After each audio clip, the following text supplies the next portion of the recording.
জিলাপি। জিলাপির নাম শুনলে জিভে জল চলে আসতে বাধ্য। বাহিরে মোচমোচে আর ভিতরটা রসালো। আহ, এই মিষ্টি স্বাদের খাবারটি সবারই পছন্দ। আমার তো ভীষণ পছন্দ। চলুন তাহলে আজকের রেসিপিটি উপভোগ করা যাক।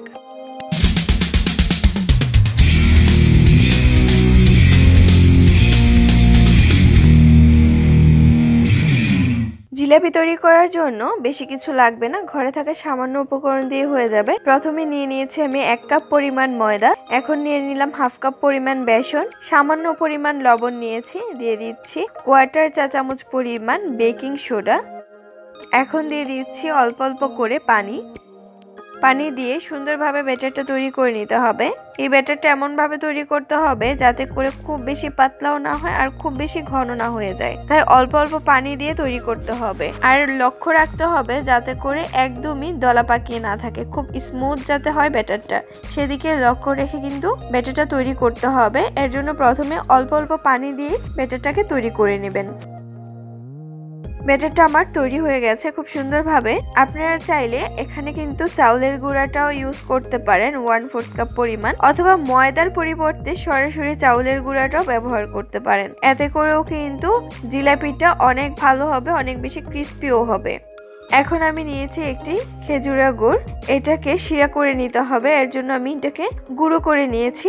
আর নিয়ে নিয়েছি দারুচিনি 1 টুকরা, তেজপাতা নিয়েছি ছোট ছোট 2টা, এলাচ নিয়েছি 2টা, আর নিয়েছি আস্ত জিরা। এতে করে ফ্লেভারটা অনেক বেশি সুন্দর আসবে। সামান্য পরিমাণ পানি দিয়েছি যাতে করে গুড়টা গলে, এই পরিমাণে পানি দিয়েছি, খুব বেশি পানি দেওয়া যাবে না।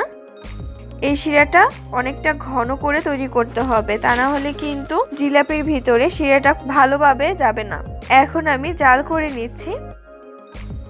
গুড়টা গলে গেছে, খুব সুন্দরভাবে হয়ে গেছে। এখন আমি একটু লেবুর রস দিয়ে দিচ্ছি যাতে করে ঠান্ডা হতে হতে জমে না যায়। অনেকটা ঘন হয়ে গেছে, এই পর্যায়ে আমি তুলে নিয়েছি। আবারও ব্যাটারটাকে একটু মিক্স করে নিচ্ছি। মিক্স করা হয়ে গেছে। এখন আমি নিয়ে নিচ্ছি একটি নজেল, রাউন্ড শেপের যে নজেল থাকে সেই নজেলটা নিয়ে নিচ্ছি। যারা একদম ফার্স্ট টাইম বানাচ্ছেন তাদের জন্য এই নজেলটা কাজে লাগবে।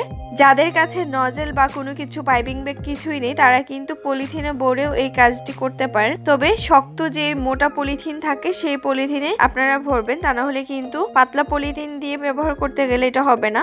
নজেলটি আমি পাইপিং ব্যাগে ভরে নিয়েছি। ছোট টাইপের যেই নজেলটি থাকবে রাউন্ড শেপের সেটির মধ্যেই কিন্তু ভরে নিতে হবে। এখন আমি একটি গ্লাসের মধ্যে পাইপিং ব্যাগটা সেট করে দিচ্ছি। এর মধ্যে ব্যাটারটা নিয়ে নিব। পাইপিং ব্যাগে ব্যাটারটা নিয়ে নিয়েছি। চুলায় আমি একটি প্যান বসিয়ে দিয়েছি। প্যানের মধ্যে হালকা তেল দিয়েছি, খুব বেশি না, 1/3 কাপ পরিমাণ বা হাফ কাপের মতো তেল দিয়ে নেবেন যাতে করে সহজে আপনারা জিলাপিগুলো বানাতে পারেন। ডুবো তেল দিলে কিন্তু জিলাপিগুলো সহজে বানাতে পারবেন না, আর এই জিলাপি ভাজার জন্য ডুবো তেলের প্রয়োজন হয় না। এখন আমি জিলাপিটা রাউন্ড শেপে করে, জিলাপির পেঁয়াজে যেভাবে দেয় আমি ঠিক সেইভাবে করে দিয়ে নিচ্ছি। আমি অতটা পারি না, তারপরও জাস্ট একটু চেষ্টা করছি। মাঝখানটা এনে এরকম করে শেষ করে দিচ্ছি।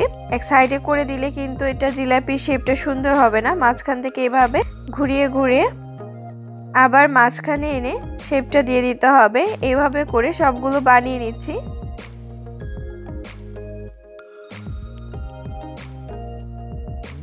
জিলাপি বানাতে গেলে কিন্তু এরকম 1-2টা নষ্ট হবে, এতে করে মন খারাপ করার কিছুই নেই। আমার একটা জিলাপির প্যাচ আমি খুব সুন্দরভাবে দিতে পারিনি, এটা খুলে গেছে।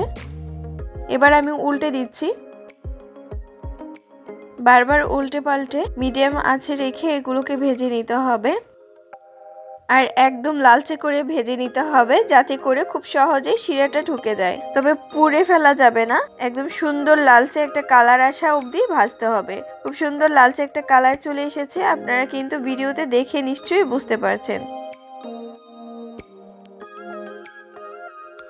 এবার আমি তেল ছড়িয়ে এগুলোকে শিরার মধ্যে ডুবিয়ে দিব। তেল ছড়িয়ে নিয়েছি, এবার শিরার মধ্যে সবগুলোকে একটা একটা করে ডুবিয়ে দিচ্ছি।